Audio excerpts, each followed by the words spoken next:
It began on a Friday, as strange things often do.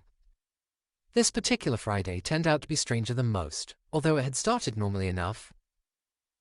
Elliot Hooper got up at 7:30 as normal, made his mom breakfast at 8:15 as normal, went to school at 8:55 as normal, and was in the headmaster's office by 9:30, which was in fact slightly later than normal. "Oh, Elliot," sighed Graham Sopweed, headmaster of Brismore Grammar School, "what are we going to do with you?" Elliot scratched his shaggy blonde head. He figured that "excuse me from school forever and make me Lord High Emperor of the universe" wouldn't be deemed an acceptable answer, so he said nothing.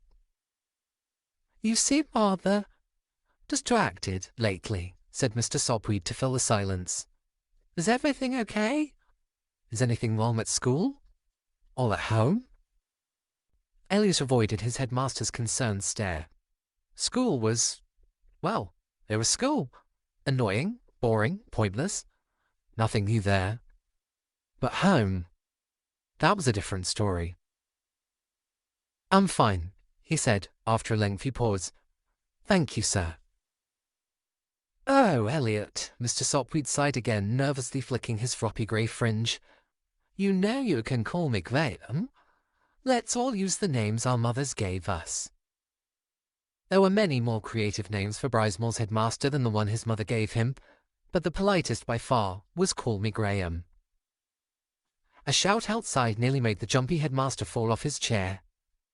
Elliot couldn't help but feel sorry for Call me Graham. There were many theories at school as to why he was such a bag of nerves. Not all of them started by Elliot. Some said it was because his wife had left him.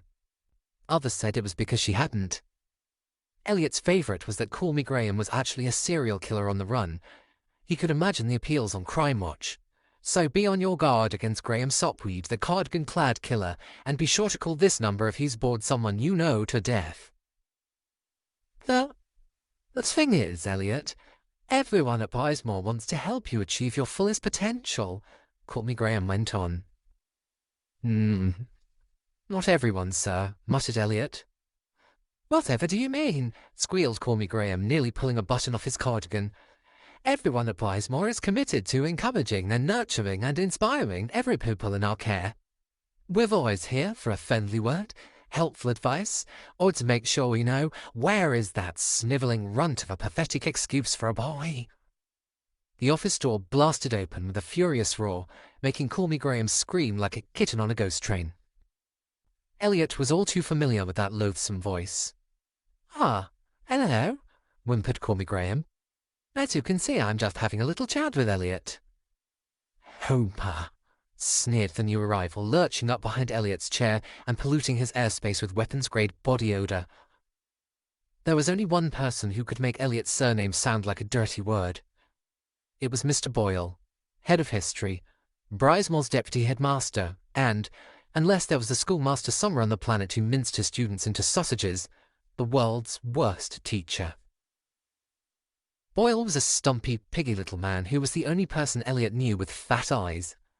He squashed them behind a pair of thick bottle-lens glasses and glared at his pupils like most people look at used cat litter, as if he had a permanently nasty smell under his nose. In fairness, he did. His own. His few remaining strands of dark, greasy hair were pasted over the top of his head, held in place by hope alone. To the naked eye, Mr. Boyle had 3 chins, but who knew how many more were lurking beneath his shirt, which always smelt like 3-week-old vegetable soup.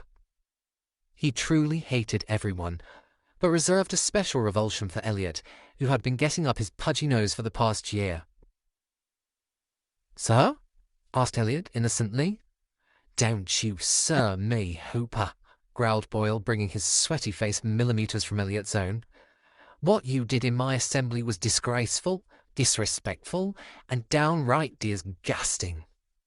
"Yes, we were just getting on to that," stammered Graham. "He disgraced the Brismore name," roared Boyle.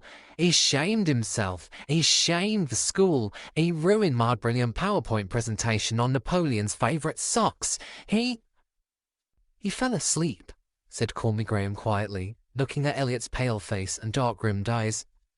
"Let's try to keep a little perspective, Mr. Boyle. This isn't the first time this has happened lately, Elliot. Why are you so tired? Ha! Spat Boyle. Out all hours terrorizing old ladies, I expect. Or playing violent computer games until dawn, or putting my underpants up the school flagpole. Again. Elliot tried not to smirk at the memory of his all-time favourite prank, which Boyle knew, but could never prove, that Elliot was responsible for last year. But pranks were long gone. These days Elliot couldn't afford any more trouble. "Hooper," shouted Boyle, "the headmaster asked you a question. Don't be so disrespectful." It's quite all right," whispered Call Me Graham. "Elliot can take all the timing." "Shut up, Graham," shouted Boyle over his shoulder, his chubby eyes not leaving Elliot's face. "And look at the state of you. When was the last time that shirt saw an iron? A tramp would turn his nose up at those shoes. And if I've told you once about that pocket watch, jewellery is forbidden at Brizemore. Well, come on then, let's hear your pathetic excuse." "Yes, talk to us, Elliot. Perhaps we can help," said Graham kindly. "You're only 12, after all. We don't expect you to get everything right." Elliot's fingers instinctively tightened around the old watch in his pocket. For a moment he considered telling the truth. Perhaps his headmaster could help him. Elliot certainly didn't know what to do. Maybe if he just explained about... But as soon as the thought formed in his head, he silently crushed it. Elliot had to keep what was happening at home a secret. Telling anyone was far too risky. "Mr. Boyle's right, sir," said Elliot, the lie jamming in his throat. "I keep staying up late playing computer games. It's all my own fault." "You see?"